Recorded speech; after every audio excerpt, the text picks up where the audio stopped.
Chapter 25. Rock candy is bad for your teeth. Beginning of Arc 2.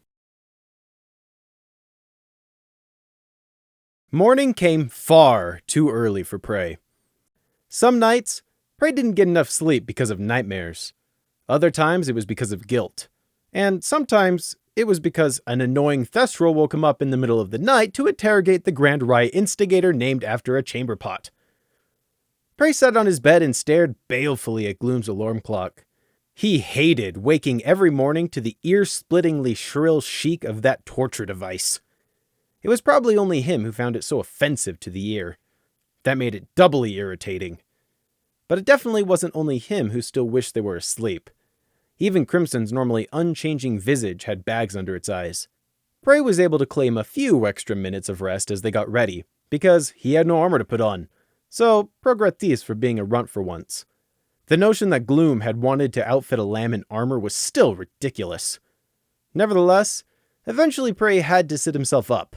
Rubbing his eyes, he saw that Crimson had lied down from his bunk and was opening the small box he'd bought in Lower Canterlot Market yesterday. There were two things inside. The first was a small earthenware plant pot, what looked like a nearly dead twig in it, and the second was a set of metal rings, plain and unadorned. The strange sizing and dull thickness didn't give a hint as to what they were for. Crimson saw Prey looking and held a ring up. "Mane tie," he said. Prey arched an eyebrow. Whatever those metal rings had originally been designed for, it was not for tying back a pony's mane. Crimson proved to know what he was talking about, though, bunching up and looping his lanky mane into the rings and nodding it off. Well, improvisation also worked, and Gloom had told Crimson to think about getting it cut to avoid a fighting liability, but this also solved the problem. Thestrals didn't hold the same social perceptions of long manes and tails being solely mare traits. Prey had learned that in the clans, a long mane was the symbol of a warrior. Prey had yet to see a Thestral do anything with their mane aside from simply braid or knot it back, regardless of which gender, unlike so many of the floppish Canterlot he'd seen out in the streets. Thestrals were strange. Then again, Prey was hardly the best person to be judging others by their looks, so he moved on. Prey pointed to the second item in the box. "What's that?" "It's a fern, or it will be," Crimson answered, starting to pull on his armor. "It seems to be dead. Do you know how to tend a plant?" Prey asked. "I know what I am doing." Prey hopped off the bed to get a closer look at the pot plant. There wasn't even enough left of the sorry-looking thing for him to identify what fern it was supposed to be, and Prey knew a lot about plants, especially poisonous ones. Snake had seen to that. Why would Crimson want to buy a pot plant, though? "Do you at least know what type of fern it is?" Prey asked. Crimson gave him a slow blink. "Yes, we have them back in the clans. It's called a blood fern." Prey instantly recognized the name. Or at least, he thought he did, if it was the same thing as a sanguine fern or rusted weed. It was interesting that Crimson should have both recognized the plant and bought the fern with the intent of growing it. A sanguine fern, or blood fern as Crimson called it, was a small, slow-growing plant that could thrive in almost any condition that didn't drop below freezing. Its dark red leaves made it obvious how it had gotten its nickname. It wasn't a commonly found plant, though, because of its unique nutritional requirements. A few drops of blood every now and then. Whomever Crimson had bought it from obviously hadn't a clue of the fern's special needs. They'd probably just supplanted an eye-catchingly red fern to sell, but without knowing its growing requirements, it'd started to die. They'd probably been very surprised when Crimson had asked to buy the withered stem. Meaning they obviously both had these plants and tended these ferns back in Crimson's clan. That's mildly interesting. Prey didn't give any visible sign he'd recognized the name and merely shrugged, losing interest. "A little piece of home, then," he commented. "I suppose so," Crimson said, carefully putting the pot on the sill of the bunkroom's lone window. "Let's go," Gloom called, drawing Crimson's attention away from his blood fern. "I want to find out if it all went smoothly last night." They didn't find out the answer to that question until long after breakfast, when Captain Nighthawk called in everyone who'd been involved with the operation for a meeting. Until then, they were left to gnaw their hooves anxiously. Prey was particularly anxious to hear the answer. Prey was only too glad when Nighthawk's summons had arrived, because it finally brought the sergeant's circle of worrying thoughts to an end. He'd been starting to give him a headache. Prey, of course, knew the answer the moment they walked into the meeting room. But even for those who weren't mind leeches, from the triumphant smirk sitting on the corners of Nighthawk's lips, the answer was clear. Still, they had to wait for everyone to turn up before Nighthawk confirmed the good news, which, because it was Thestrals and it was their superior who'd summoned them, took less than 5 minutes. For those of you who haven't been filled in, our surveillance efforts paid off last night. We found the criminal, apprehended him, and obtained the confession. This pony is called Copper Pot, who was working for Wheat Plow. For those of you who don't know, Wheat Plow is a major politician and chair of the Crop Sharer Party. Nighthawk informed them. Then he nodded to the ISND. Sergeant Gloom was the one to obtain this information, Nighthawk said, which was his way of giving credit, Thestral style, before moving on. Wheat Plow is now in our custody, along with his secretary and campaign manager. Nighthawk obviously didn't think they needed the details of the raid. If there'd been a fight, any resistance, or attempted escape. He was back, so obviously that was all the evidence needed. None of the Thestral officers cheered, or offered any congratulations, or even expressed their happiness at this successful outcome like any other pony would have. Instead, aside from some smiles of satisfaction, they all remained very calm and waited for Nighthawk to instruct them further. Celebrations would come later, when they were finished. This is only the start. We have Wheat Plow, but that's not enough. I want his place thoroughly investigated, and any other properties he owns. I want his records checked and double-checked. Review every pony he's worked with. Find out who else is in on this. Interrogations, names, cutie marks, faces, dates, facts, reports. I want everything proven and recorded for when we throw him before Princess Luna. She wants this done by the books, Nighthawk told them. No congratulations or stirring words to go along with his declaration that they needed to work harder. Just statements of facts. No wonder every Thestral prey had come across so far was a fanatical supporter of Luna. All the normal ones who knew what the word moderation meant hadn't been crazy enough to sign up. The only 2 non-Thestral officers in the Night Guard were both present, a Unicorn Corporal and a Pegasus Staff Sergeant. Being used to the encouraging atmosphere of the Royal Guard, were both visibly disheartened by Nighthawk's approach. You'd have thought that after 2 months they've gotten used to it. Let's get to it, Nighthawk said. With that out of the way, Nighthawk started assigning out roles and jobs, splitting up the workload for this case. He gave the ISND the write-up side of it. Basically, it meant everyone would bring them their own reports, and it was the ISND's job to compile them all while also adding in their own interrogations of Copper Pot, Pebble Mill, and the Apple family. I'm gonna go under in paperwork, Gloom thought. But orders were orders, and everyone had their part to play, and he was proud to play his. Just as Nighthawk was finishing up, the door was shoved open and the Royal Guard captain stormed into the room. Technically, he marched in. And while his posture and expression were completely professional, he couldn't hide the spark of anger in his eyes as he made a beeline for Nighthawk. Incidentally, the moods of the 2 non-Thestral Night Guard officers from earlier picked up on seeing their old captain. By his thoughts and in comparison, Nighthawk wasn't nearly as happy to see his fellow Night Guard captain. I'd wondered what was taking the career soldier so long. Captain Shining Armor. Captain Nighthawk! An explanation is in order! Shining Armor stated, coming to a stop in front of Nighthawk, seemingly uncaring of the rest of the officers present. Nighthawk didn't seem bothered by the Royal Guard captain's thinly concealed annoyance. Personally, Prey had put as many bodies and legs as he could between himself and Shining Armor the moment the unicorn had entered. Prey had nothing to base his assumption on, but he got the gut feeling Shining Armor was a particularly powerful unicorn, tier 6 at least. What do you need clarification on? The arrest of Wheat Plow went without a hitch, Nighthawk said. Precisely that! The sudden arrest of Wheat Plow and raid last night! Please explain, Shining Armor said, teeth not quite gritted, but not far off either. Wheat Plow been accused of, and substantial evidence has been found for his direct involvement in a plot to cause widespread riots. You should have been informed of the details this morning. His arrest was an urgent necessity, Nighthawk stated. Yes, urgent. However, we have procedures for that. A warrant is needed, especially for something of this size. Cooperation, a plan, backup. Going straight in and with a night raid is not the way to do things.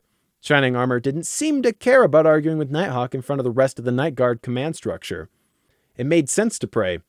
The only authority Shining Armor was undermining right here was Nighthawk's. So, you just wanted in on the action, to take the accomplishment like with finding the foal, Nighthawk thought. He looked over Shining Armor's head and gave the assembled officers a sharp nod. See to your tasks. Dismiss. Unsaid was, I'll stay here and finish up dealing with this fool. None of the Thestrals questioned their captain or even looked sideways at the intruder, Shining Armor, instead all saluting and filing out the door promptly with a, Yes, sir! Gloom and the IS&D were the last to leave. But seeing as Shining Armor hadn't waited for everyone to leave before he started in on Nighthawk, Prey heard some of it before the door closed. Rushing in could have cost us big if it'd gone wrong, or Wheat Plow had gotten away. You should have waited for morning and joint swept in with the Royal Guard. Or just woken the Night Guard if it really couldn't have waited. Celestia, do you know what the press is going to do with this? Midnight Thestral raids?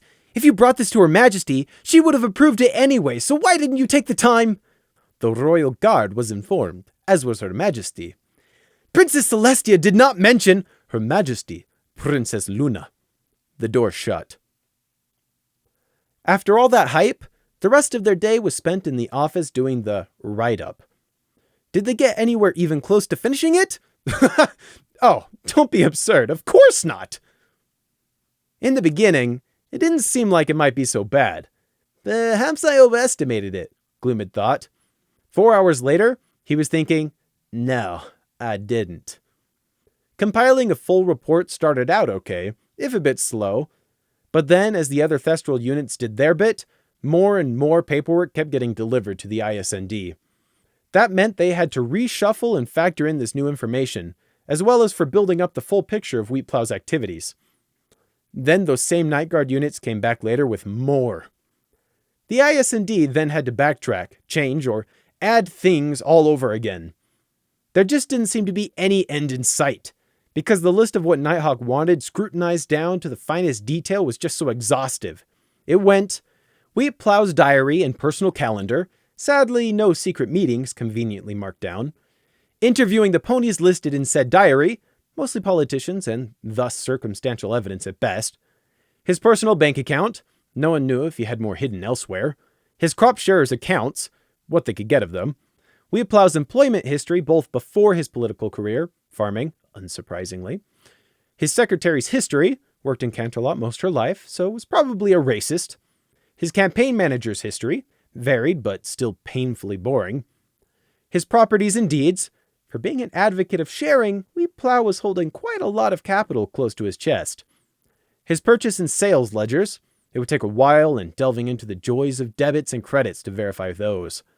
Statements from Wheat Plow himself, all useless bluster. Statements from his secretary, didn't know anything, so was about as useful as a one-winged Pegasus. Statements from his campaign manager, same as above. Statements from the crop sharers, cabinet members, mostly demands for an explanation, which were ignored. Interviews from Wheat Plow's parents, both in old pony homes, rarely visited and going senile. Interviews from his family, a dead end, his only other sibling was deceased. A look into their deaths, cause confirmed by coroner 30 years ago to be accidental drowning, age 6. And so on, and so on, and so on. The long and short of it was that if this report took less than a full week of paperwork by every Night Guard involved, Gloom would eat his Cloudsteel horseshoes, without any pepper. Mentioning seasoning, salt. They'd gotten nowhere with reviewing the old reports about the drug trade. As Prey had noted earlier, they were at a dead end unless new information was brought to light. Well, Prey had watched that one drug deal go down yesterday in Lower Canterlot, but he wasn't going to be mentioning that. Gloom wasn't willing to put aside everything for Wheat Plow's case, however, so he split his time working on that while Crimson and Prey worked exclusively on report compiling. It seemed a bit sudden, like everyone wasn't quite convinced yet it could possibly be as simple as arresting Wheat Plow. All that work, and it was essentially over. Well, Wheat Plow would still have to go to trial and a whole load of investigation had yet to be done, but at this point, the outcome was already known. Perhaps to fully understand the impact and uproar of the arrest, one had to be a civilian looking in, with no clue any of this had been happening. Gloom's canine teeth were visible in an unconscious snarl as he read through the evening newspaper, spread across the mess hall table. "Night Guard attacks crop shares," he muttered. "Wheat plow assaulted in his house without a warrant. Night Guard captain refuses to answer any questions. Yellow Pages says the Night Guard captain must make a statement by tomorrow or else." Gloom contemptuously swatted the page with a wingtip. "What is this cloud drizzle?" "It's the popular opinion of Ponykind's elite," Prey said through a mouth of potato and broccoli. "Then perhaps their opinion is not worth much," Crimson blankly suggested. It would be fair to say that none of them were in a good mood after a long day spent slogging through paperwork in a dusty office until they all had a crick in the neck, all with very little sleep. Not that Prey was ever in a good mood, and Crimson was a taciturn blank wall most of the time anyway. The Royal Guards, over on their unofficial side of the mess hall, were also not the Night Guard's biggest fans at the moment. But then, when had they ever been? The reasons varied from Royal Guard to Royal Guard, but the most common reason for today's negative attitude was the sentiment that the Night Guard had deliberately rushed in to arrest Wheat Plow so the Royal Guard wouldn't get any credit. As if we'd be that shallow. Want to play vamponies in the night, do they? Captain Armor even had to go reprimand them for it. Quote, "How can I live in peace when even our best and brightest aren't safe? Says iridescent flower," Gloom repeated with a growl, still reading. "Will Her Royal Highness Princess Celestia reprimand her sister? Yellow Pages wonders. This is a blatant indirect attack on Princess Luna.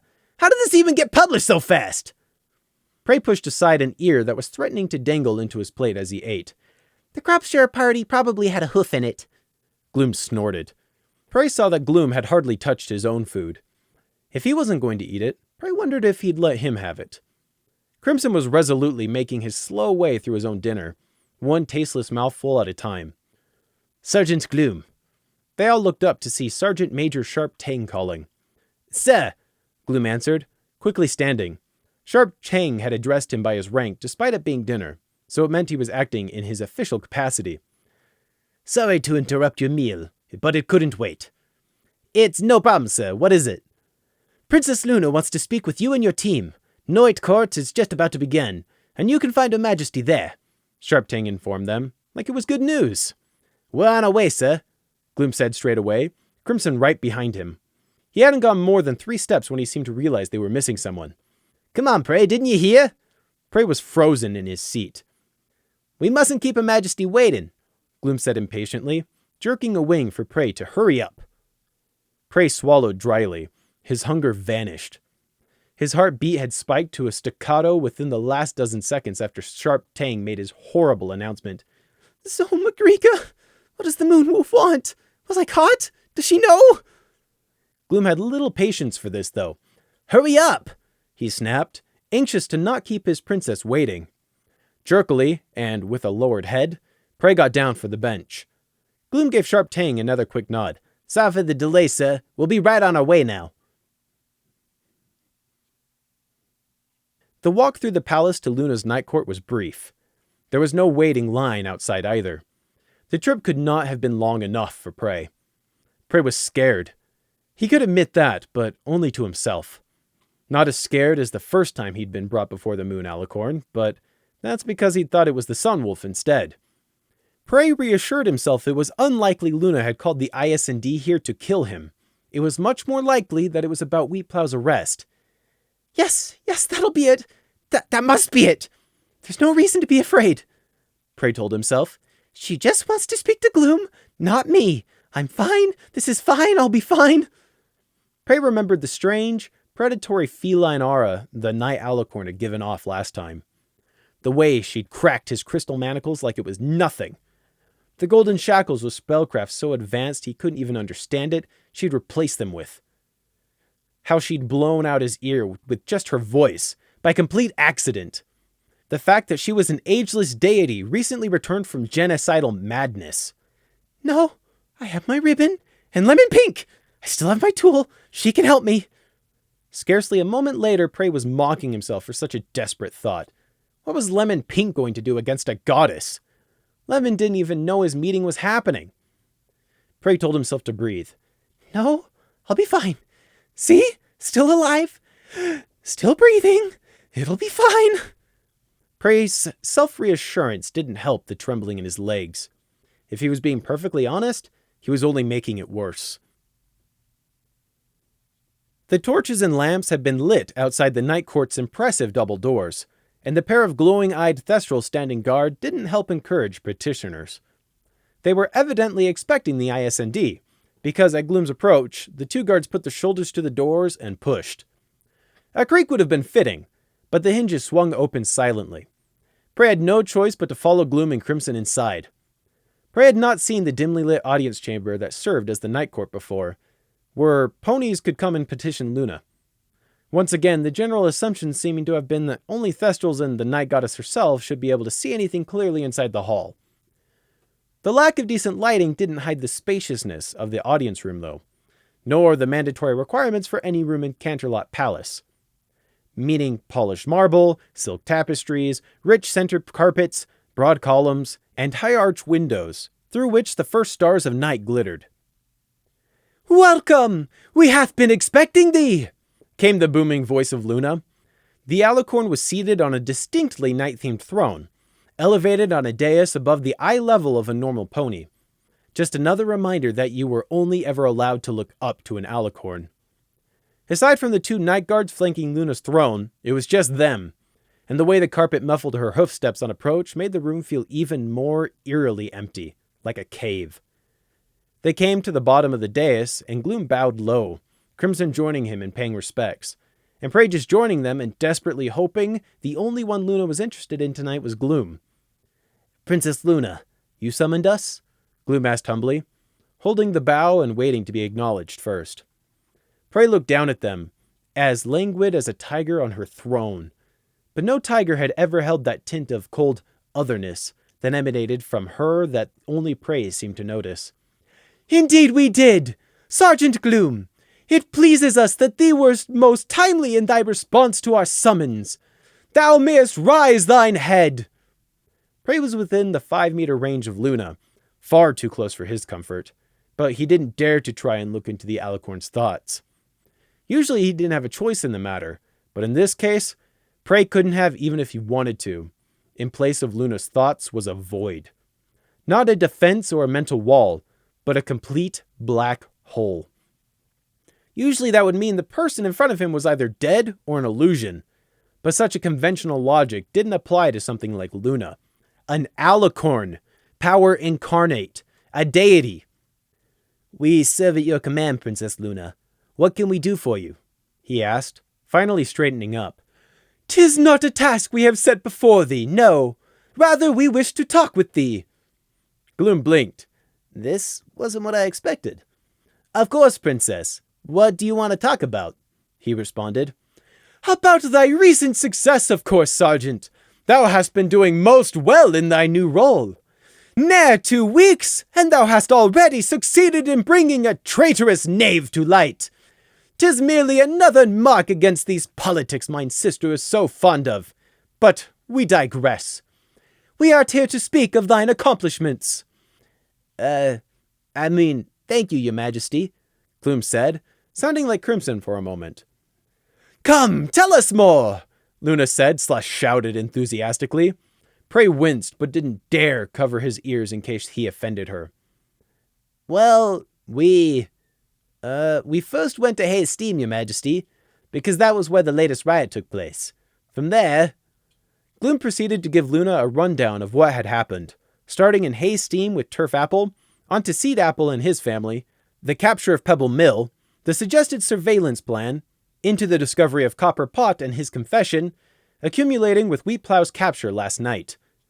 Gloom was not a good storyteller, and his retelling of the events was rather dry. It was doubtful whether Luna was taken with his tale, but the ISND was her creation, and their success belonged by extension to her, so of course she would be proud. "Thou art not a bard from our day, but thy rendition was quite adequate. Tell us, how didst thou find it, striking for justice and bringing down these swine?"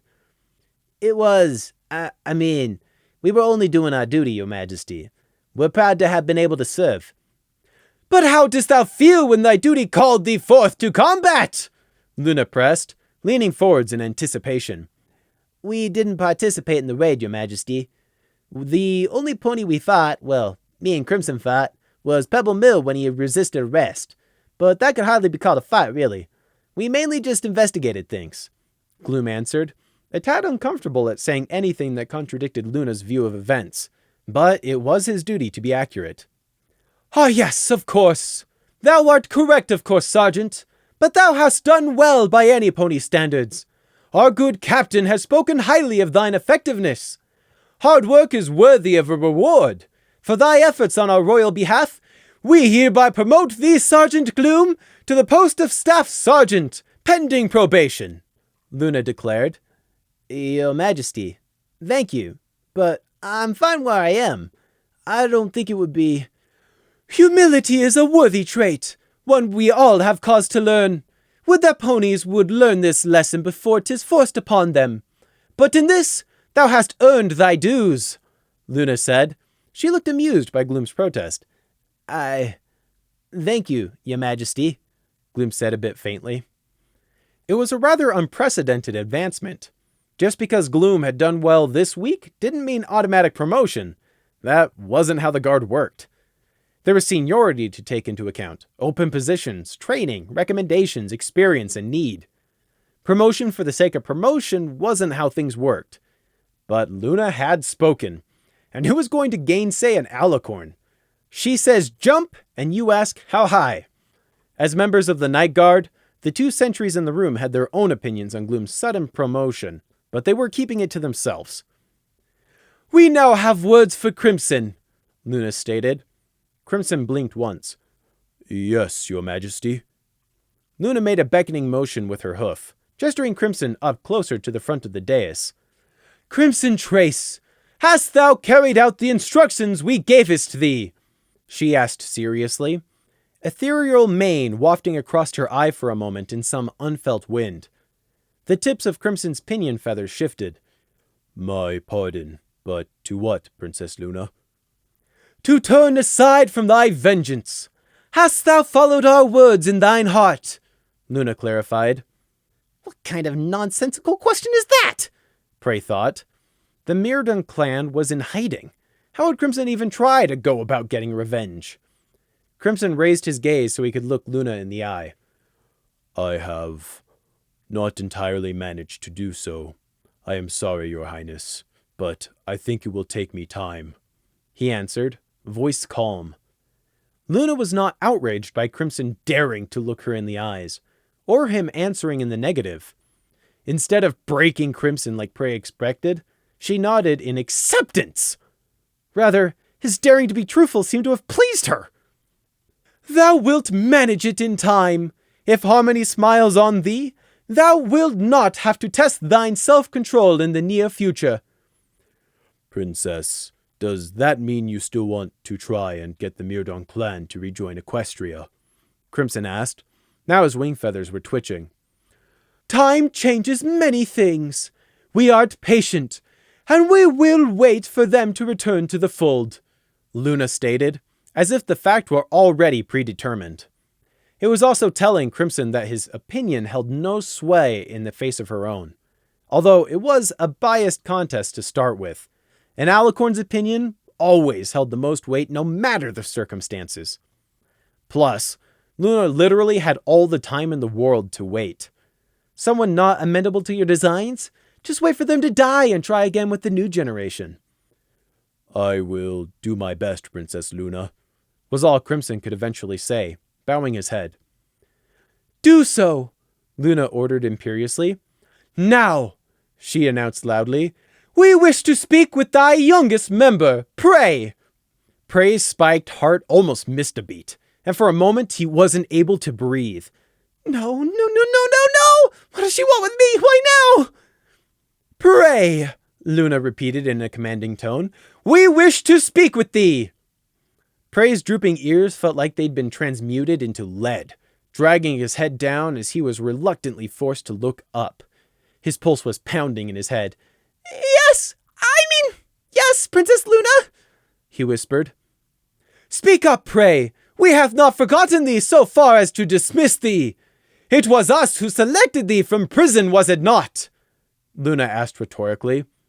Prey couldn't look any higher than Luna's silver horseshoe regalia, so he didn't know what expression she bore, and he wasn't willing to risk looking into her eyes to find out. Many forms of mind magic required direct eye contact. Yes, Princess Luna, he repeated, forcing himself to speak louder. He hated being so scared. Art thou afraid? She knows! Mentioning pulling him from prison, then asking if he was afraid, Luna was threatening to send him back. The shiver spread, running up and down his spine. You never stop carrying your fear. It's like a scar. But Luna was still waiting, and he had to give her an answer. Yes, Princess Luna, Prey forced out. He didn't dare lie. Ha! A deep silence settled. Gloom and the other two night guards' thoughts showed their surprise, quickly turning into anger on hearing his answer. And Luna was an empty void. We understand, and must ask for thou forgiveness in this, although 'twas merely but an accident. Nevertheless, as princess, it still behooves us to offer thee an apology, so thou mayest put thy fear to rest. What? Prey thought in confusion. Everyone else caught off guard as well. What was Luna saying? Yes, we offer thee an apology. Be not shocked. We canst be wrong too, on occasion, Luna told them. We speakest of our last audience with thee, how thou wast not able to bear our royal Canterlot voice, which led to an injury on thine behalf. It was merely an accident, but we art sorry. Prey heard no real emotion in Luna's apology, just the tone of someone who knew the concept of remorse, but did not understand it. Sorry? You're sorry? Oh, sorry I destroyed your eardrum. Oh, well, it was a mistake. No harm done. Not sorry for enslaving you or breaking into your dreams, though. Thou shouldst have made thine ear injury known, Luna continued with a casual shrug into the shocked silence. It would have been but mere moments to heal it. But fear not, we shall do so now instead, she announced. No. Prey instantly backed away. Oh, it's fine. Almost completely healed and back to new, see? No bandage even. I am completely fine, Princess Luna. Better than fine. For a horrible moment, Prey thought Luna was going to go ahead and use magic on him anyway. But thankfully, whatever concept of altruism Luna had been entertaining seemed to have lost her interest. If thee feel there is no longer a need, then so be it. Thou still hast our apology for thine accidental injury regardless. It's fine, Prey lied, bowing his head. Anything to stop Luna taking any more interest in him or using magic on him. Please just forget about it, Your Majesty.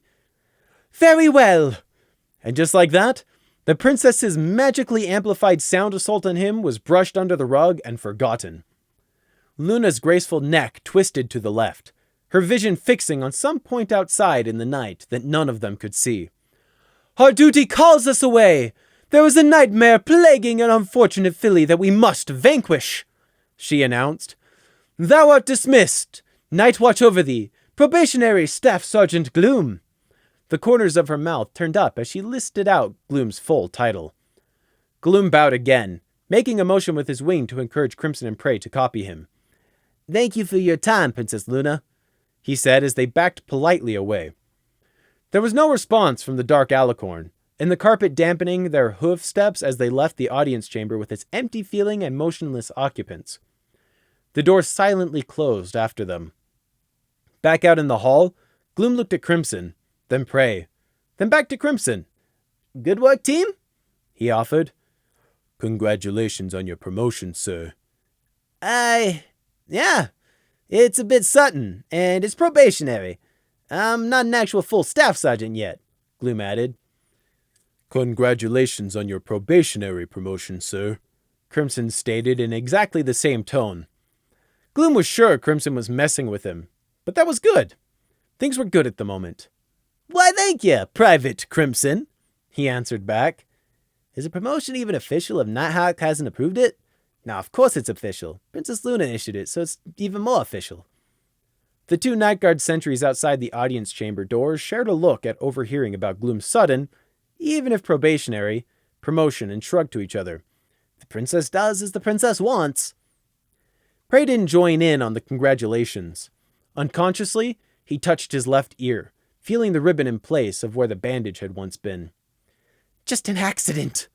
Luna literally just spoke too loudly and that happened. If she ever catches me and has a real reason to get angry. Prey's eyes were drawn to the gold on his raised foreleg. The shivers came back. Still so weak!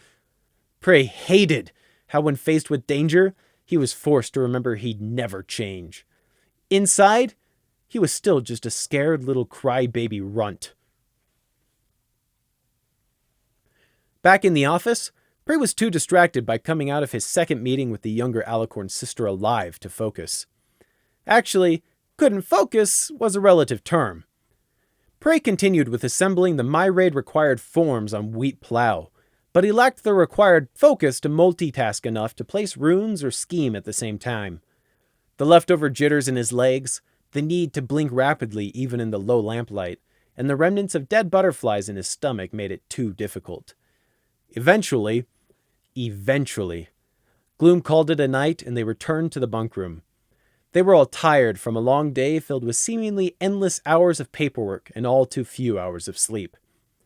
While Crimson went through his kata and Gloom removed his armor in preparation for sleep, Prey mainly just sat on his bed and idly rubbed at the runic array blanket. The runes were, of course, invisible, but he could feel the tingle under his hooves that told him what type they were. It was a small comfort. Gloom finished winding the alarm clock and leaned back on his bunk with the weary but contented sigh of a hard day's work well done. By the night, I'm starting to sound like my Grand Stallion sign like that. I'm not even half his age. Well, Gloom reflected, today was a good day. Gloom, how did Princess Luna return from the moon? Prey abruptly asked. Gloom stopped plumping his pillow in surprise. You don't know how Nightmare Moon was defeated? He didn't wait for Prey to answer before launching into the story of the elements of harmony. Prey didn't interrupt or ask questions, and Crimson also looked like he was listening in, even while still running through his exercise routine. Once the story was done, Prey nodded to himself. So he doesn't know the truth of what happened either.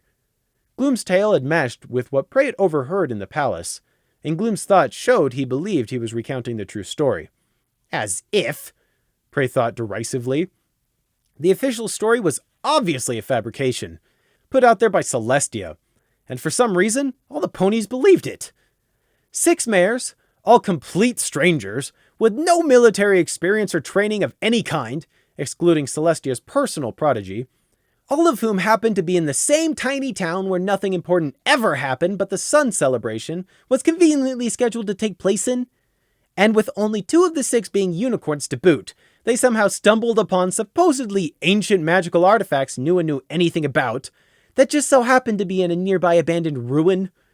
And then these 6 mares somehow went on to defeat Nightmare Moon, a mad, immortal demon who Celestia wasn't able to defeat 1,000 years ago, who wields magic beyond imagining, devoured souls, and they somehow won. Impossible. Prey would have had to be deaf, dumb, and blind to believe such a tale. It was a blatant ploy, but a good one too, as no one had seen how Nightmare Moon was really defeated, aside from the supposed 6 mares in the tale and Celestia herself. No one could prove otherwise, so this story would be the only one in circulation, and the real weapon or magic Celestia had used to defeat Nightmare Moon would remain a secret. It would be the height of folly to go around publicizing the strengths and weaknesses of your weapon after all. The element bearers were obviously just a diversion, bait to draw out more hidden enemies. What made it such a clever move was that even if the enemies of Equestria saw through the ploy, there was little they could do about it. If they acted preemptively by killing one or even all of these so-called element bearers, they would expose themselves. And since it was so obvious to Prey that Celestia must be hiding her real weapon, said enemy would accomplish nothing anyway. Not that an all-powerful Alicorn who could control the sun needed to hide her power. She was the Sun Wolf. She was enough of an unstoppable threat on her own. Hence using the element bearers as bait, giving her enemies a weaker target they thought they could stand a chance against. Prey wondered if the 6 mares were getting paid to act as living bullseyes. Perhaps they were just zealously devout fanatics who'd volunteered. Or the Sunwolf simply said, "Obey or die!" just like she'd done over the Ridgeback mountain range 61 years ago. Time would tell if anyone was dumb enough to take the proffered bait. Prey shook it off and dismissed the tale. None of that had any impact on him. He had no intention of doing anything that might draw Celestia's ire. He wanted to live, and he wanted to live not screaming in agony. Prey politely thanked Gloom for telling him the story, tucked his ribbon under his pillow, and then crawled under the blanket. Gloom yawned massively and lay down. Good night, Prey. Good night, Crimson, he mumbled. Good night. Night watch over you, sir. Off duty. Just Gloom. Prey had a dream that night. He was half in the deeper blue, half out the twilight zone of his mind ocean, and not scheming about much for once. It wasn't a pleasant dream. Prey's dreams never were. But it wasn't all the way to a true nightmare either. Or even just a regular nightmare. Just a mildly disturbing one about some giant moon spider laying eggs in Gloom's eyes, and then the sergeant going mad when they hatched and ate his face, followed by the spider's new thestral skin puppet trying to drag Prey off to feed to the mother spider. Scary, yes, but highly unrealistic, even to Prey's sleeping consciousness. Still, it was enough to leave a present for him when he woke up. Prey woke to the fiery cramps savagely biting into his back. The old whip scars had decided to reassert their existence. Biting his tongue, Prey let out a silent hiss of fury as he frantically tried to work his seized-up muscles back to normal. Stinger! I hope you rot in hell! This was all that stupid dream's fault. Usually Prey slept motionless, a necessary survival habit picked up from the deeper green. But on disturbed nights, well, this was the result. Sometime during the restless night, he kicked off his blanket and shifted into an awkward sleeping position on his back. It happened before, and no doubt would again. If the night happened to also hold a chill, then this happened. It was just another way his runt body loved to mock him. Didn't sleep well? Still tired? Had a bad night? Well, here you go. A lovely wake-up call in the morning just for you. The last time he'd been tired and restless enough for this to happen, he'd been 4 months, 3 weeks, and 5 days ago. And I was still back in Trevorton. So it could be worse then. Prey rolled onto his stomach, hunching up and mashing his face into the pillow so he could properly knead at his back. But son of a Kraken, do hate the pain, he thought angrily. Finally, after what felt like an hour but was only about 30 seconds, his quivering muscles relaxed and Prey slumped with a muffled groan. Twisting his head around, Prey could tell by the light just starting to brighten the window that it was early morning, and almost time for the IS&D to get up. Convenient timing. At least he wouldn't technically be awakened by that hated alarm clock this morning. 2 minutes later, as predicted, said obnoxious alarm clock went off, waking the other two. Good morning, Gloom groaned, rolling out of bed and silencing the alarm clock. If you slept well, then I imagine it is, Prey responded. Crimson was already down and going straight to double-check his blood fern. Prey hadn't noticed him bleed himself to water the plant, but he must have done so at some point. No visible cuts on Crimson. Perhaps the clans have another way of growing blood ferns. Not that it was important. Come on, armor up. Practice and then to the office. We got tons to do. That should have been a simple goal to accomplish. It was hardly an ambitious quest Gloom had set them. Breakfast, and then go do paperwork. Yet they didn't manage to make the last milestone. Mess hall? Check. Office? Check. Continue the reports? Fail. And now Prey was backed against the scroll shelf while Gloom shouted angrily at him. Perhaps some context was needed. The problem had started upon their arrival for breakfast. Crimson had fetched him his breakfast tray as usual, and Prey had exchanged a few sickly sweet words with Cookie to keep up appearances, and they'd sat down to eat. No problem so far. And then Topaz Honey and a couple of her friends had turned up to say good morning. And of course, Topaz had seen it as her Celestia appointed duty to give Prey a big hug. Things had gone badly from there. The IS&D had missed the overly friendly Royal Guard mare the last few days because of how the shifts in the palace worked. The Royal Guards worked the standard 4 days on 12-hour shifts. Night Guards were working 6, usually 7 days a week, averaging between 14 to 16 hours every day, or night depending on how you counted such things. As a result, the two guard company shifts mostly didn't overlap. But that was besides the point. Usually when Topaz Honey purposefully came around to try and grab him, Prey hid. Hiding was something Prey was good at, and so far it worked. Unfortunately, this time Topaz had roped in her friends to lend her a hoof. To them, Prey was just a young foal, not an actual IS&D recruit, so there was no harm in playing a simple game of catch with a foal, was there? Topaz was sneaky. She sent her helpers round the side before making her own approach, correctly guessing that Prey had marked her the moment she entered the mess hall and was watching her. Prey noticed both her enlisted helpers when they got within his perception range, and had hurriedly tried to slip away beneath the table before they could corral him. Unfortunately, it was too late and one of them saw which way he went. Topaz hadn't taken the fairly obvious hint that he wanted to be left alone. Maybe if she had, the scene that followed in the middle of the mess hall wouldn't have played out.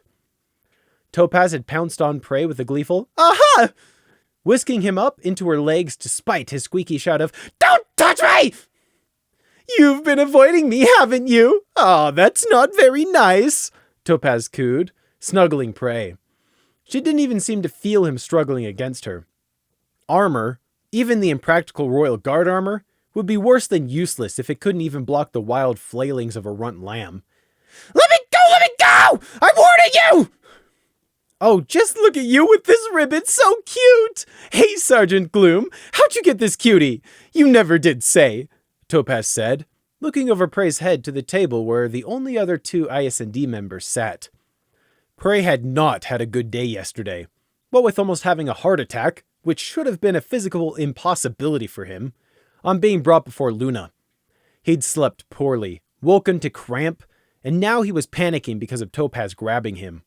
In retrospect, not that anyone else would ever know, Topaz was very lucky that Prey didn't kill her. He'd held off from destroying her mind before, yes, but today was particularly bad for her to pull this stunt on him. "So I was..." "Ah!" Topaz let out a shout as Prey buried his teeth in her foreleg. Prey didn't have fangs like Gloom, nor were his jaws big, but he caught Topaz's flesh on the edge of her leg and bit down for everything he was worth. Prey tasted the horrible metal tang of blood as his teeth squished together. Suffice to say, Topaz had let go of him speedily. However, as it was in the middle of the mess hall, with both Royal and Night Guards present to witness the scene when Topaz yelled, the aftermath of Prey's escape was less than pretty. "That Thestral should keep his foal under better control. Disgraceful! I would never let any filly of mine do that. This isn't full kindergarten. What's the guard coming to?" Gloom been forced to hurriedly make a bunch of placating excuses to the audience, and apologized profusely to the shocked Topaz Honey before grabbing both Prey and Crimson and beating a hasty exit. Many a tisk-tisk followed them. And now, Prey was back in the office, getting shouted at by Gloom.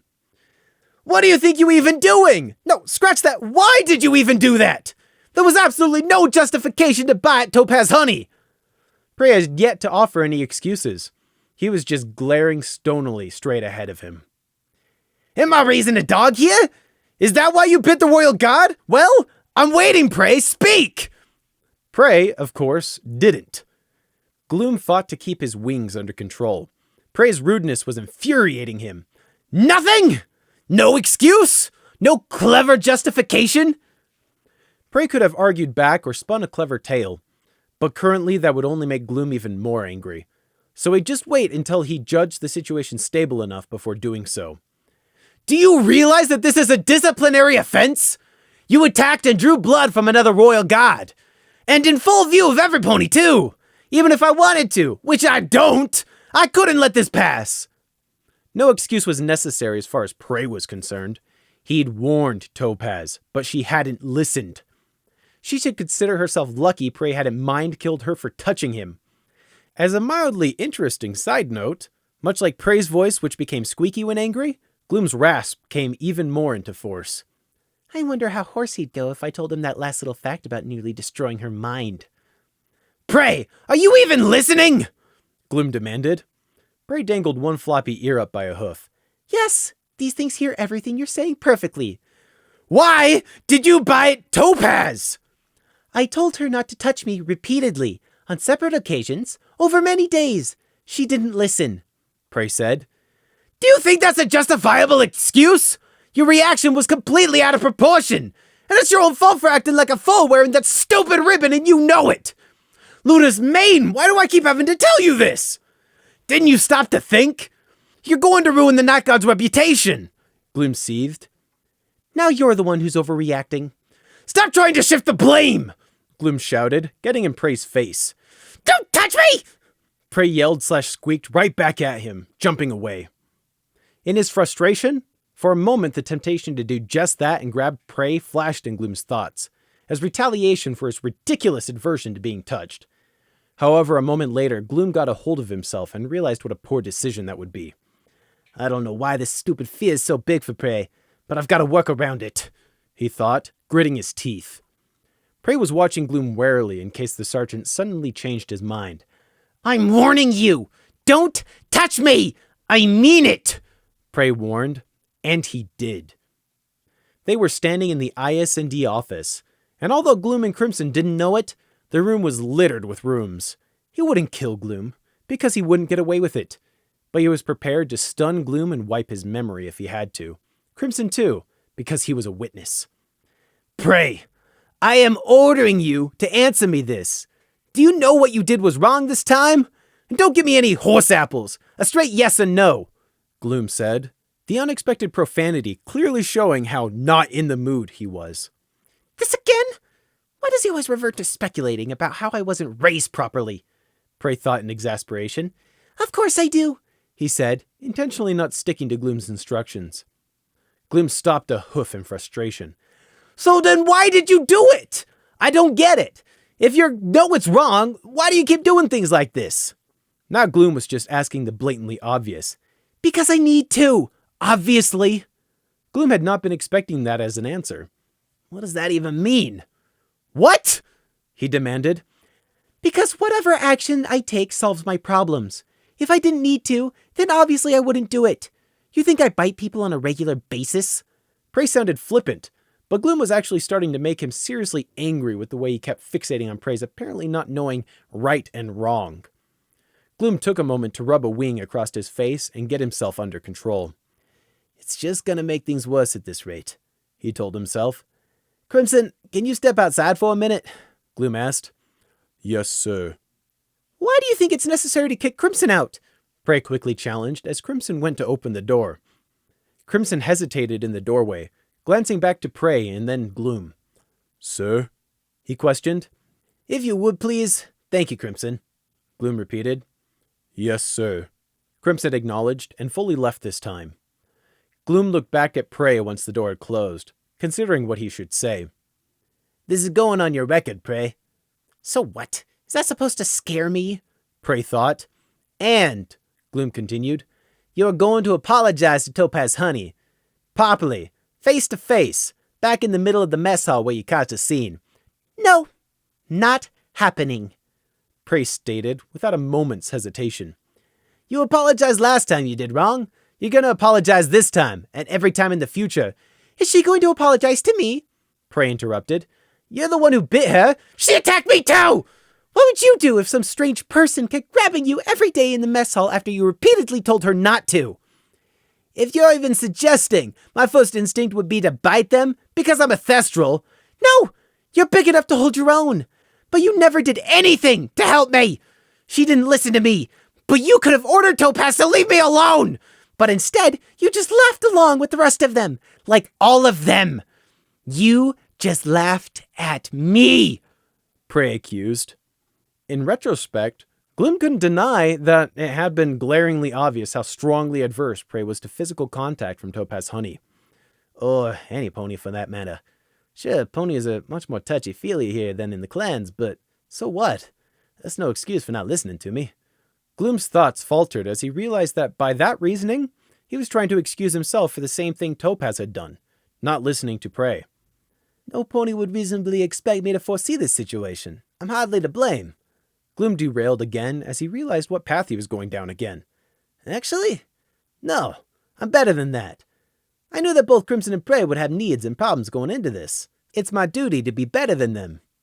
If Gloom was going to blame himself, well, all the better, Prey thought. All right, Gloom said after a long moment of silence. Here's what's going to happen. This is still going on your record, and there will probably be an official punishment. But you don't need to apologize to Topaz anymore. This is also partly my fault. As the officer, I'm responsible for the actions of the guards in my unit. I will lead by example, just like Princess Luna wants me to. This is the best path forward. Prey felt the need to spit on Gloom's hooves he seemed to think were oh so clean. Think you're so much better than me because you have morals? When you've done what I had to survive in the Resistance, then you can talk to me about morals. Prey internally seethed, but of course he didn't say that. He couldn't. I'll be speaking to Topaz. She won't do that again, nor will any pony else. If they do, tell me and I will tell them to leave you alone, Gloom said. Prey's instincts immediately warned him that it was a trap, but a scan of Gloom's surface thoughts showed that Thestra was being sincere. Well, Prey certainly wasn't going to reject such a good offer, even if there was no good reason why Gloom was offering it. Anything that kept him safe or decreased the potential danger to himself, he was going to grab with both hooves. All right, then, Prey cautiously agreed. Gloom maintained his composure, merely nodding. I'll say it again, though. I don't have eyes in the back of my head. I can only help if you ask. I don't need your help, but I suppose I'll still take it. Prey wasn't prideful. Pride couldn't fill your belly or keep you warm. You've got to be pragmatic about these things. Thank you, sir, he politely said. Gloom eyed him for a moment. All right, he repeated, before raising his voice. Crimson, come back in now. Crimson came back into the room slowly, as if waiting for another flare-up. The way he looked between Prey and Gloom said it all, even if he didn't ask the question. It's been resolved for now. Sort of, Gloom said. That's not to say it's all fine, but it's been dealt with. It was all very well saying it was all fine now, but those were just words. Almost no one could go straight from angry to completely calm, and Gloom was not an exception. He was in control, but that didn't mean he wasn't still upset with Prey. In fact, Prey, please take a turn waiting outside. I want to speak with Crimson now, Gloom said. He wasn't really asking. Crimson looked surprised that Gloom wanted to speak with him alone, but he didn't verbalize any protest. Prey saw no benefit to acting stubborn and trying to stay. Gloom had already bent as far as he was going to on this matter. Okay, Prey said, and left the room. Prey stepped into the corridor and closed the office door behind him. He wanted to immediately turn and listen in on what was being said inside, but there was a supply clerk coming down the corridor, so he had to patiently sit and wait for the stallion to pass. The clerk, for his part, was definitely surprised at seeing a lamb, and in this restricted section of the palace, too.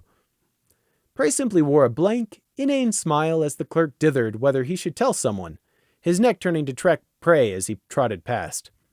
In the end, the pony decided, a foal's not going to be in here unless some pony brought them in here, so there's obviously a good reason, and it's not my problem. Smart stallion. Prey waited until the clerk's tail had fully rounded the corner, then a second longer in case he changed his mind, before quickly pressing his ear up against the door. I should have put a runic array so I could secretly listen in from outside, Prey thought, because if anyone came around the corner, it would be obvious what he was up to. Unfortunately, he hadn't had enough time. Concentrating, Prey closed his eyes to better focus. His hearing was excellent, but it seemed like Gloom and Crimson were standing on the far side of the room on top of talking quietly. Prey was still able to pick out some of it, though. Not sure how to proceed with your squad mate. It's not your job to have to deal with Prey. Let me handle him, okay? Yes, sir. What sounded like Gloom sighing in frustration. I'm open to suggestions, however. Perhaps something I missed. A silence, but likely one caused by people not talking as opposed to Prey simply not hearing them. He isn't disciplined, doesn't listen to authority. Prey is smart, but doesn't apply himself in an honest way. I think, sir. Got that much. But what about you, Crimson? Sir? Both of you here. There's also something I need to talk about with you. It's about Clans were never on the best terms. Not that you... My father's clan. Crimson, things happen. That's life. They've got nothing to do with you anymore. You owe them nothing. Only here to assist you. Not help, but assist. Do you know the difference?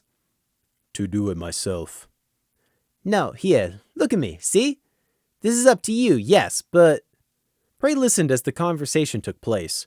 He could hear enough to deduce what he couldn't, and anything he wasn't sure about, he could merely scan for in Gloom's thoughts later.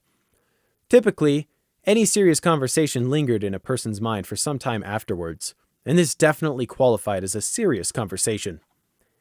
A few more words were exchanged, but Prey missed all of it.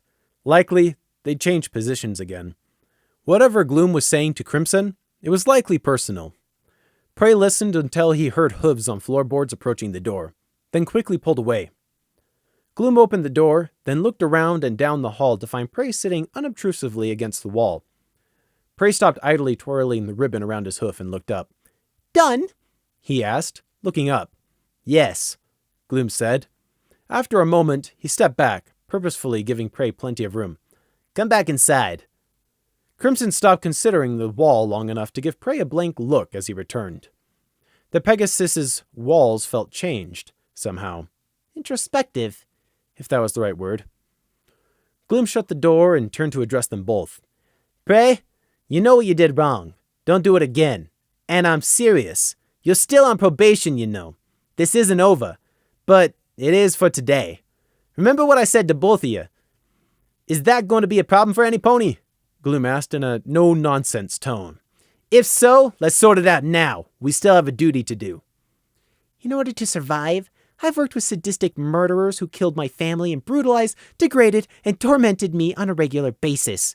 This doesn't even come close, Prey thought. I think I can manage it, he answered. There will be no problem, sir, Crimson said firmly. Gloom nodded. Then let's get back to work. The final punishment dished out to Prey for his disruptive actions and attack on a fellow member of the Royal Guard was assigned later that evening.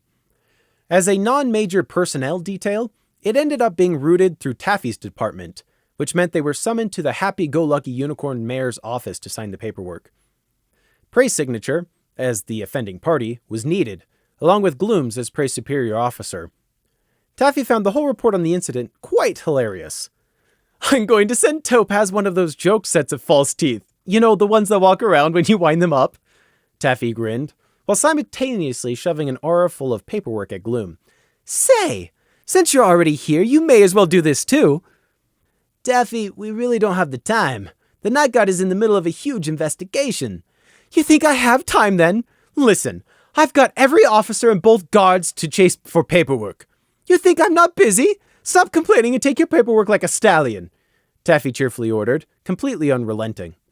Oh, and Crimson, a question occurred to me, like just now, Taffy said, turning to the grayed-out Pegasus as Gloom reluctantly took the paperwork. You come from a Thestral clan, but none of the others ever say anything about it. As a fold, did you guys have rubber duckies in your baths? Crimson didn't seem to be able to answer that one. Prey's official punishment ended up as a mark on his record, a warning, a small fine to be paid to the Royal Guard, not Topaz personally for some reason, a signature that he understood and accepted these charges, and a formal written apology. That one was to Topaz Honey. In other words, no punishment whatsoever. What did Prey care about a fine or a warning? If there'd been a threat of physical punishment, or anything that might have affected his chances for eventual escape, he might have cared. But as for this very ponyish punishment, laughable. Gloom didn't find it funny. In fact, he was clearly worried he'd have to fight Prey again when the punishment called for a written apology, after he'd already agreed that Prey wouldn't have to apologize to Topaz. Prey didn't say a word in protest, though, and wrote out the letter without delay. Gloom was glad that Prey was finally submitting to authority, but couldn't help but wonder why. After an internal debate of some length, which got Prey to listen in on, Gloom decided to risk asking. Why? Because I'm not apologizing in person. There's no way I'm doing that. She shouldn't have touched me. Plus, this is just following official orders. You were different. Prey dismissed. Gloom's first reaction was anger. You think because you know me you can get away with ignoring my orders? Then he stopped and thought about Prey's answer. The kid doesn't respect authority, so orders to apologize don't make him care enough to fight back, Gloom thought, working his logic through. But he stood up for himself when it was me. He cares more about what I say than what command says, Gloom realized as he read between the lines. I don't know how to feel about that. In the end, Gloom decided not to say anything further and let things lie as they were for now. He needed to think on how to improve Prey's attitude before revisiting the topic. Unseen, Prey smiled to himself. It's not what you say, but how you say it. That should help repair the breach in trust Prey's fight had caused, at least for a while. Prey wanted Gloom unawares and complacent. Prey didn't have a plan for escape, not yet, but he would find a way. It may take years, but Prey was not going to wear these golden shackles for the rest of his life. Someday, I will be free. The workload in the office continued to stack up. All the files they kept being given on Wheat Plow were forming a huge backlog. Even with all three of them working non-stop on compiling the relevant data, they couldn't keep up. At least twice an hour, some night guard would come in with more work. The problem was, each section of this investigation was working just as hard as they were. But because it was all getting delivered to only the three of them, it was creating a bottleneck.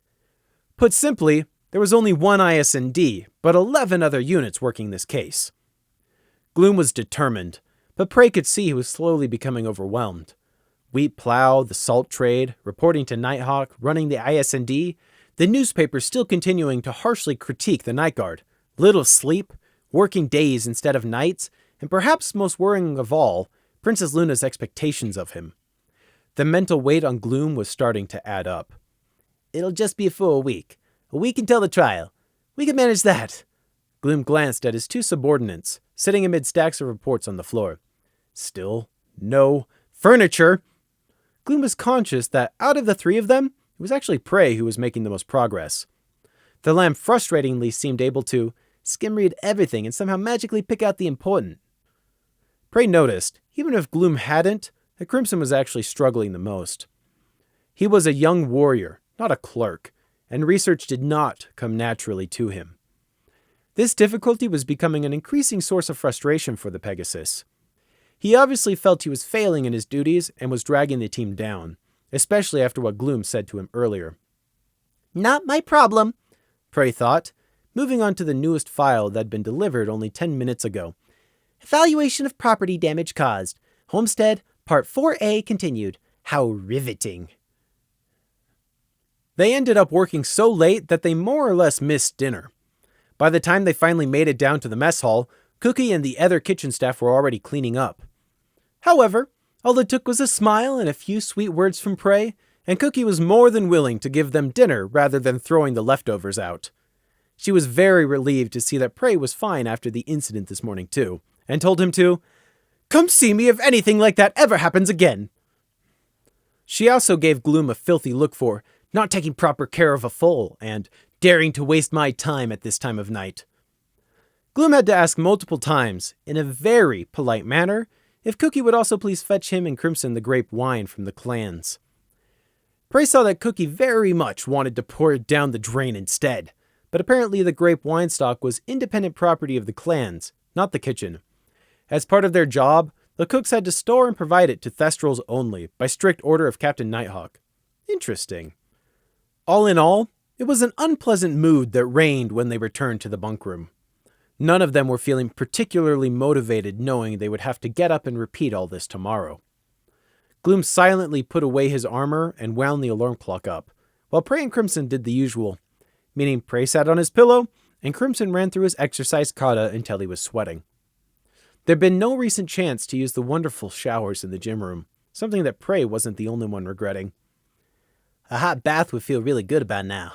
Or a shower. Or a night flight under the cool stars, Gloom thought, shoving the hooflocker shut forcefully. Prey didn't know about the third one, but he certainly would have agreed with the first two, if they'd been options. But Prey was used to not getting what he wanted. Life went on. The week worked, or they suffered. Prey waited for an hour in the dark, pinching himself to stay awake until he was sure the other two were really asleep. Once he was sure, he crawled out of bed, Tiptoeing over to the window to make use of the faint moonlight, he was able to make out the symbols on the note Lemon Pink had hidden under his pillow. Prey had no problem reading it, as it was the code he'd invented, and he quickly found the shifting cipher for next time. Part of how this code worked was that it was progressive. He found the two indicated symbols, one old and one new, that showed which symbols would be replaced in the next note. When he wrote a return note, if he didn't correctly use the new symbols while also including his own new shifting cipher, Lemon Pink would assume the note was fake and discard it, and vice versa. It was an additional safety measure to double-check no one was intercepting and or replacing their messages. Squinting to make out the tiny, spidery script, Prey read the note. Once decoded, it read, "Initial search for areas of interest in Canterlot City completed. List compiled. Contact required. Access to Royal Library restricted section denied. Chance of success of forced access, 5%. Chances of relevant information on tracer bands being found if break-in successful, 10%. Further investigation placed on hold. Plan required. Contact required. Objective 8 completed. Progress on Objectives 9, 11, and 14 estimated at 50%. Objective 6B found. On standby. Plan required. Contact required. Continued search on Objective 19 will require travel beyond Ridgeback Mountain Range. Search on hold. Proceed anyway? Yes or no. Position within Palace staff remains uncompromised." Prey crumpled the note into a tiny ball and swallowed it. He'd write a return note tomorrow and leave it under his pillow, as the Notice Me Not runes on his blanket made it the best place to leave notes. Lemon Pink would come by at some point tomorrow during her maid duties to retrieve it. He needed to set a time and contact place to meet. That's what contact required meant. Further in-depth planning needed to be done in person, preferably over a mind share where there was no danger of being overheard. Delving into another's mind or exchanging memories was always dangerous, but a mind share didn't have the same requirements. Meeting halfway between two respective outer mindscapes was essentially just holding a conversation, albeit one at the speed of thought. Neither side ventured into the other's mind proper. Prey needed to do some planning before that meeting, though, like deciding what was worth risking and what wasn't. The restricted section in the Royal Library was a bust, and he'd have to order Lemon Pink to abandon it for now. But 6B had been located. His tool had given him a lot to think about. How should I proceed? Prey asked himself. He didn't know yet. Much of what Lemon was looking into was dangerous, and not all of the risk was confined exclusively to herself. Prey returned to his bunk. He would work on the problem while he slept. Hopefully the morning would provide an answer. All the morning provided was a headache as the shrill peals of the alarm clock forced their way into Prey's abused ears. One day soon, he was going to destroy that thing. It never ceased to amaze Prey how whomever had designed that clock had gotten the pitch just right so as to make tired eyes ache. Getting up, Gloom grimaced as he pulled on his armor. My fur's really starting to feel matted, he thought, making a mental note to get them all to the showers tonight, come what may. They could all use a brush, and for that matter, their armor needed some care too. Those of them with armor. Gloom knew that Crimson hadn't had an opportunity to preen his wings in 2 days, and if he remembered correctly, that was supposed to be quite important for a Pegasi's health or something.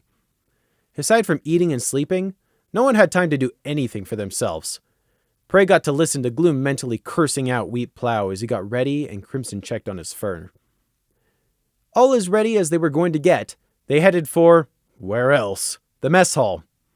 The prospect of a tasteless breakfast before another full day of paperwork wasn't appealing, but it would be even worse doing it on an empty stomach. Prey started to slow down as they approached the mess hall open doors. Gloom noticed Prey's hesitation. Feeling any regret now? He asked, only half sarcastic. I regret many things, sir. Yesterday is not one of them, Prey quipped back. Gloom sniffed, but he also slowed as they got closer. Something seems different, sir, Crimson offered. He was right. There was definitely something different about the mess this morning. They poked their heads around the corner to see if they could spot what. It wasn't hard. Royal guards were packed inside the mess hall, far more than usually chose to eat here. Half of the present royal guard seemed to be buzzing in anticipation of something, and the other half looked just as upbeat, if more verbally restrained. Because of this, It made the night guards over in their corners stand out even more, as they sat there in silence eating their meal and eyeing the boisterous royal guards. What was the reason, though? Hadn't they been so aggravated by the night guard stealing their perceived glory with wheat plow despite the royal guard having done nothing on the investigation? Prey was the first to work it out. Induction day. Those new royal guard recruits must be arriving today. It took a moment for Gloom to catch up. Hang on, what? The royal guards were all happy about new recruits coming in, remember? That must be today, Prey stated. Oh, right, that, Gloom realized. Prey spotted Topaz Honey in the middle, happily chatting away. She didn't even look like she remembered yesterday's events. A small bandage on her foreleg was the only indication of what had happened. Prey estimated the chances of the bite turning septic and killing the mare at less than 1%. Unfortunate. But none of the recruits are going to be night gods, Gloom said with resignation, commenting on the upcoming recruits. How do you know, sir? Crimson asked. Captain Nighthawk would have told us if there were any coming, since they get some different training than the Royal Guard recruits, Gloom explained. Such was the anticipation of the Royal Guards that they didn't even notice the ISND joining the breakfast line. After the scene Prey caused yesterday, it would have been expected, but it seemed like they'd already been forgotten. More Royal Guards were turning up by the minute, not wanting to miss out on what was coming next. Prey was certain Captain Shining Armor had rearranged the schedules to allow as many Royal Guards to be present here this morning as possible. No Solar Guards, though, so that was a small mercy, and no Valor. Prey wasted no time on getting to their seats to start shoveling his breakfast down. By now, Gloom and Crimson were past commenting. Both of them joined in with the rest of the Night Guard, watching the Royal Guard, who were watching the door. It was like the Thestrals were performing a social study. Some Royal Guard officer came through the door. Prey's eyesight wasn't good enough to see what rank by the pins on his shoulders, and barked an order. Attend hot! The Royal Guard may have been off duty at the moment, but when an officer gives you an order, you jump to it. Immediately, the chatter ceased and they returned to professionalism. Helmets that had been removed to eat were swiftly donned. Backs straightened and seriousness descended. It seems the Royal Guard wanted to make a good impression on their newest members. Satisfied, the officer stood aside and barked out another set of curt orders. To the parade ground! First table single file! Fall out in order! The table closest to the door rose as one, turned smartly and began marching out the door. One by one, the other tables also marched out in sequence. From the way the Royal Guards had been acting, it seemed like the recruits were going to be joining them at breakfast, but apparently they would instead be introduced on the parade ground. Makes more sense, I suppose, Prey thought dismissively, shrugging and going back to eating. He had no interest in seeing new, fresh-faced, deluded ponies, all blinded by their sun princess's idea of equality and justice. Come on, Gloom said abruptly, getting up. Let's go too. Prey raised an eyebrow. Gloom hadn't been planning to follow the Royal Guard. It had been a spontaneous decision. The desire for something different mixed with interest to see the new recruits having sparked it. The closest Thestrals who heard Gloom exchanged looks, then wordlessly rose too. Technically, they hadn't begun their day yet and were still on break, or had just finished their night shift and were now free. Usually, they wouldn't have had the time or energy to spare, but this morning, something compelled them all to want to go and see too. The Royal Guard assembled under the bright morning sun on Parade Ground 1 of the Guard compound. Gold armor and alabaster fur shone in ranks, as the officers strutted up to the front of their units and stood at attention. Every head was held high, and the collective pride was so thick you could have cut it out of the air and served it with a side of salad of patriotism. The Night Guard stood silently on the outer edge of the parade ground to watch, standing in the only shade available. The sun wasn't high enough to blind them, but the Royal Guard armor had all of them squinting, Prey included. Everyone was watching the Guard compound entrance gates. 5 minutes ticked by, then 10. Lieutenant Swift Arrow arrived and took his place at the head of the Royal Guards. Then came the stamp, stamp, stamp of many hoofs hitting paving stones in unison, steadily getting louder from outside the gates. When the recruits rounded the corner, it was a bit of an anticlimax. They were just young-looking Royal Guards. A fast count revealed there to be exactly 40 of them as they marched in behind an officer. About face, attend hot! The recruits wheeled in place and came to attention, facing the true royal guard.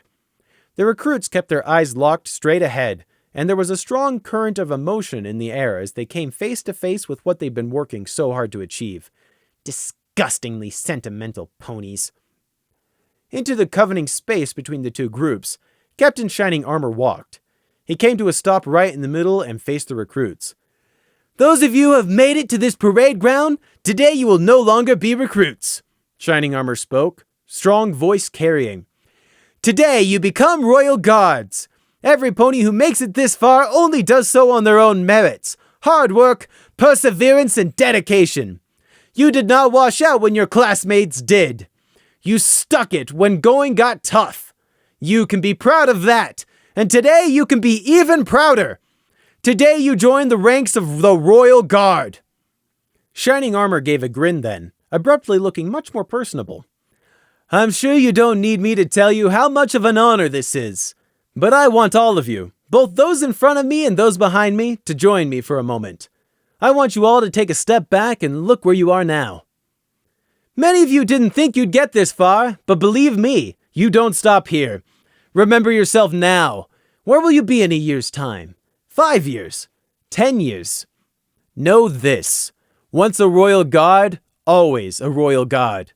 No matter where life takes you, you can look back at yourself during this moment and know who you are. Although Prey thought his words were utter tripe, he would admit that Shining Armor was a good motivational speaker. It wasn't the words. Anyone could say them. But when Shining Armor said them, you could tell he meant every single one. Nighthawk certainly wouldn't have pulled off the same down-to-earth, impassioned speech Shining Armor was. He continued, You've all already received your official posting and had your graduation, but now it's time to make it proper. Shining Armor turned as Swift Arrow passed him a box, taking it in a blue aura. Walking to the start of the recruit line, he opened it. Your private rank bar, he announced. One by one, Shining Armor went up the line, pinning the star to the right shoulder of each recruit's armor, announcing each pony by name as he did so. Proud Flag, Butternut Candy, Willow Pike. He must have personally read and memorized each of the recruits' files. It was easy to see why he was so well liked and respected as an officer. Prey was sure he saw tears in at least one of the recruits' eyes as he received his bar pin. When he was done, Shining Armor stood back. Royal Guard! He shouted, Salute! Every single royal guard on the parade ground, new and old, proudly snapped their hooves up, eyes blazing with fervor. The night guards silently watched from the shade as the royal guard filed off, unit by unit, some of them to start their normal shift, and some to start their first shift. They really do things differently, Crimson unexpectedly commented into the quiet. Thestrals nodded, but didn't speak. Everything they might have wanted to say was communicated between them with just a look or a shrug. At the heart of it, they were still outsiders in Equestria, throwbacks to a different time. What they just watched was a reminder of that. A minute later, on some unvoiced command, they all dispersed from the cool shadow and went their separate ways. For the ISND, that meant going back to the office. What do you make of this? Gloom asked, reading a report. Don't know. Which report are you looking at, sir? Prey responded, not looking up from what he was writing. Stop that and come have a look then, Gloom ordered. Prey put aside his work and got up, Crimson joining him to see what it was. What Gloom wanted to show them was a copy of some of the pages seized from Wheatplow's house. It's about Big Fields, his competitor, Crimson said, stating the obvious. I would expect him to have researched the opposing party leader. That's only common sense. But this isn't campaign or party-related stuff. Here, look. Gloom passed around a few of the pages. A quick read gave the general gist of what the pages detailed. This is about the personal lives of the top 3 ponies in the crop holder movement, Crimson said. Yes, most suspicious. This isn't something just any pony could have found out either, Gloom said, still reading. Whomever had been supposed to analyze this information before passing it on to the ISND to compile it seemed to have overlooked this strangeness. Prey nabbed one of the pages and moved back so he could more comfortably study them. It was mainly written in bullet points, with certain things like dates or places underlined. The information in front of them seemed to have been copied from multiple other sources, because the sentence structure and phrasing changed between paragraphs. So, someone else was doing their own compiling, Prey thought. This seems almost like Wheat Plow was planning on targeting these crop holder ponies, sir, Crimson observed. It does, doesn't it? How and why, though? Gloom asked. Then he realized something and looked up. Prey, you? Yes. You see anything we're missing? Any hunches? Gloom asked. It seems simple enough, Prey shrugged. Wheat Plow had people. Ponies, Gloom corrected without thinking. People spying on Big Fields and his two-party co-leaders. Look, these pages were all copied out by the same person. Prey waited with a raised eyebrow, but Gloom didn't interrupt this time. Using other people's words, namely other people's reports. Spy reports. Spies? It seems a little... Gloom searched for the word. Fantastical. Isn't that exact fear why Princess Luna made this ISND group? Prey asked rhetorically. Regardless, spy implies the professional. This, he waved his page, is just some ponies that Wheat Plow hired to secretly watch and report back. Reading it, it's nothing you couldn't get by having a Pegasus sit on a cloud above Big Field's house. These things are still private. To Big Fields, I mean, Crimson said. Wheat Plow is a criminal. Having illegal stuff is to be expected. Why, though? What did he have to gain? None of this information could really help Wheat Plow in his campaign, Gloom wondered, leafing through the papers, trying to find an answer. To blackmail him with, sir? Crimson suggested. None of this is really suitable blackmail material, though. It's private, yeah, but nothing here is stuff the Big Fields would be desperate to cover up. Prey put his page down and slid it back across the floor so he didn't have to scoot closer. So what? Why does it have to be anything real? I think Wheat Plow was just planning to frame Big Fields for something and let the scandal destroy his credibility. Gloom straightened in realization. That's why he hired Copper Pot. That's the whole reason for all the riots. He wasn't hurting both their chances equally, because at the end of it all, he was going to have Big Fields framed. Wheat Plow would have come out the only winner in the end. Crimson slowly raised a hoof. Why cause riots at all, sir? He could have just framed Big Fields from the beginning. No, think about it. His goal was to destabilize the political situations in the railroad towns by sparking riots between the two sides. Prey, who is forecast to win the election? Gloom asked. Prey remembers pointless things like that. Before the riots started, those poll things they used showed the crop holders were favored to win more seats. So Wheat Plow was set to lose from the beginning. But by doing this, he could shake things up. Then when he framed Big Fields, every pony would be outraged and many of them would either change the vote for him or, at the very least, vote for any pony but the crop holders, Gloom explained, growing animated as he started to see the bigger picture. But, sir, the crop holders are going to win now. I mean, the Night Guard have affected the results, right? Crimson asked. That stopped Gloom for a moment as he considered that. It does seem that way. However, we only did our duty. It's not our fault the crop shares are now going to lose. It's Wheat Plow's. No pony forced him to break the law or betray his party. Unfortunately, it's not just him who's going to suffer the consequences, but all the crop shares who believed in him, Gloom sighed. After a moment of silence, Gloom added, It's not very fair, is it? There was no need to further add that life isn't fair. All of them knew that lesson already. Prey leaned back with mock contemplation. That brings up another point. The Night Guard isn't going to win many friends with this arrest. With hindsight, Captain Shiny Armor is probably thanking his lucky stars the Royal Guard weren't the ones to solve this case, he said with a smirk. Prey, stop it, Gloom said. Well, on the other hoof, we might win a few powerful friends even if we make a lot of enemies. Prey shrugged. Don't think I follow, Gloom frowned. Well, Big Fields is going to like us a lot, right? Along with all his big, rich landowner buddies. The ones we basically just won the election for by arresting Wheat Plow. I thought the land barons were at odds with the crop holders and sharers, Crimson said. Kind of, Prey shrugged. But out of the two of them, crop sharers threaten their position the most. Anyway, now that Weeplow and his party are set for probable collapse by the end of the week, those land barons are actually back in the runnings. Did you forget they've been campaigning since the beginning, too? They were never going to win, though, even before the riots, Crimson said. Originally, yes, but now? Maybe they'll have a chance. Ponies don't like change and are easily panicked. Even if Weeplow started it, both sides were involved in the riots. The general public might become disillusioned with both holders and sharers alike. They might easily revert back to where they feel safe, even if it isn't in their best interests. Ponies are blind like that, Prey said uncaringly, skimming through all of the pages Weeplow had collected on big fields. Prey, stop it, Gloom repeated warily, despite thinking, unfortunately, there's some truth to that. We need to go inform Captain Nighthawk. I don't think this latest development can wait until the end of the day, he said, going towards the office door. I don't think that's going to be necessary, sir, Prey called, not getting up. Why not? Prey held up the page that had been on the bottom of the pile. It was written on a different page size, and thus had been missed. Seems whichever unit delivered these already speculated on all this and reported it. The attached note just got misplaced at the bottom of the pile by accident, Prey said with a bright smile. Oh, well, that's good too, Gloom said with a cough.